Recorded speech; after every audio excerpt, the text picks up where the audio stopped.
ग्वालियर महाराज ज्योतिरादित्य सिंधिया का शिवपुरी गुना लोकसभा सीट से मोहभंग हो चुका है। गुना शिवपुरी संसदीय क्षेत्र को ग्वालियर सिंधिया राजघराने का गढ़ माना जाता है, क्योंकि उपचुनाव सहित 20 चुनाव में सिंधिया राजघराने के प्रतिनिधियों को 14 बार जीत मिली है।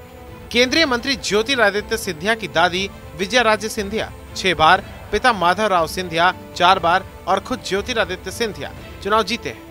इसके बाद 2019 के लोकसभा चुनाव में ज्योतिरादित्य सिंधिया गुना शिवपुरी संसदीय सीट पर केपी यादव से चुनाव हार गए थे। अब महाराज का गुना शिवपुरी संसदीय क्षेत्र से मोहभंग होता हुआ नजर आने लगा है। दरअसल ज्योतिरादित्य सिंधिया अब ग्वालियर में अपनी चुनावी जमीन तलाश रहे हैं और लगातार ग्वालियर में सक्रिय होते हुए दिखाई दे रहे हैं। लोकसभा चुनाव से पहले सिंधिया अलग अलग समाजों के साथ बैठक कर रहे हैं। सिंधिया 3 दिवसीय दौरे पर ग्वालियर में है। ग्वालियर में अलग अलग समाजों में अपनी पहट बनाते हुए नजर आ रहे हैं। सिंधिया ने 3 दिन में खटीक समाज, पंजाबी समाज, वाल्मीकि समाज, रजक समाज, जैन समाज, ब्राह्मण समाज सहित अन्य समाजों के साथ बैठक कर रहे हैं। इसके अलावा सिंधिया ग्वालियर में हो रहे विकास कार्यों का भी निरीक्षण समय समय पर कर रहे हैं। बीजेपी के कद्दावर नेता जयभान पवैया से सिंधिया परिवार को राजनीतिक खतरा बना था, लेकिन अब सिंधिया बीजेपी में शामिल हो गए हैं। ऐसे में जयभान पवैया ज्योतिरादित्य सिंधिया के साथ हैं। सिंधिया के खिलाफ कांग्रेस में कोई बड़ा चेहरा चुनाव के लिए नजर नहीं आ रहा है। ऐसे में कयास यही लगाए जा रहे हैं कि इस बार महाराज ग्वालियर से चुनाव लड़ सकते हैं। ज्योतिरादित्य सिंधिया का ग्वालियर में अलग अलग समाजों की बैठकों को लेकर कांग्रेस का बड़ा बयान भी सामने आया है। कांग्रेस नेता ने कहा है कि कांग्रेस का अपना एक अलग नजरिया है।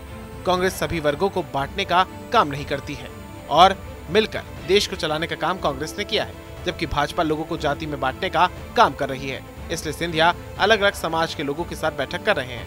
कांग्रेस का कहना है पहले सिंधिया 2023 के चुनाव में सिंधिया समर्थक विधायकों को चुनाव जिता लें। देखिए, उनके अपने जो ग्राफ था उसमें गिरावट आई है।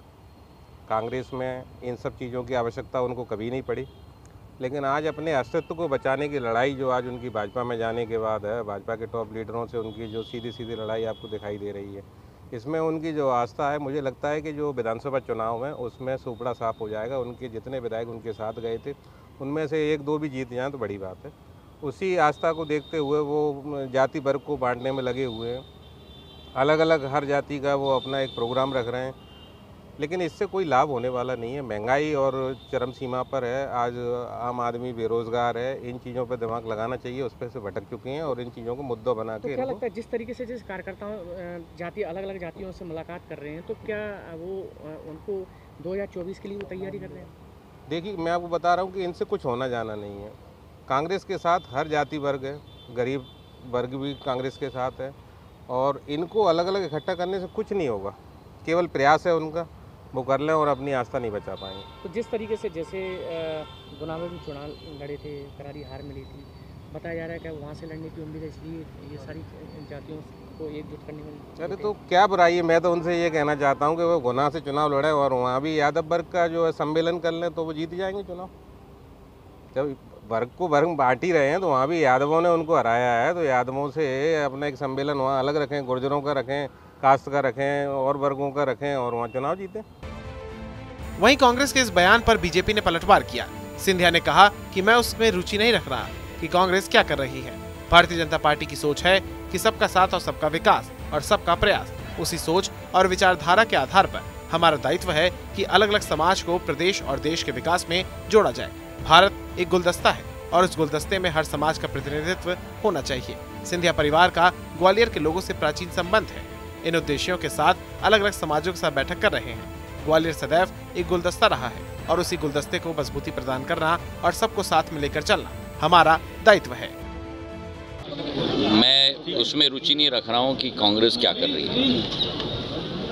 भारतीय जनता पार्टी की सदैव सोच रही है सबका साथ, सबका विकास, सबका प्रयास, और उसी सोच और विचारधारा के आधार पर हमारा दायित्व बनता है कि एक एक समाज को मध्य प्रदेश के विकास में और राष्ट्र के विकास में हम लोग जोड़ें। नंबर 1। नंबर 2, भारत एक गुलदस्ता है।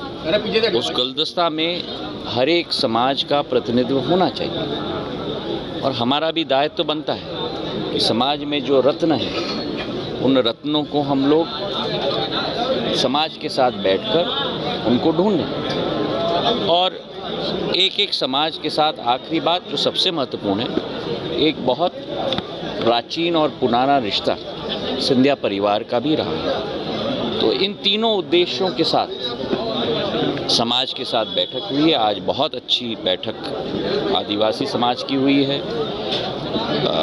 हमारे प्रजापति समाज की हुई है, हमारे कायस्थ समाज की हुई है, अब हमारी जैन समाज की हो रही है, रजक समाज की हुई है।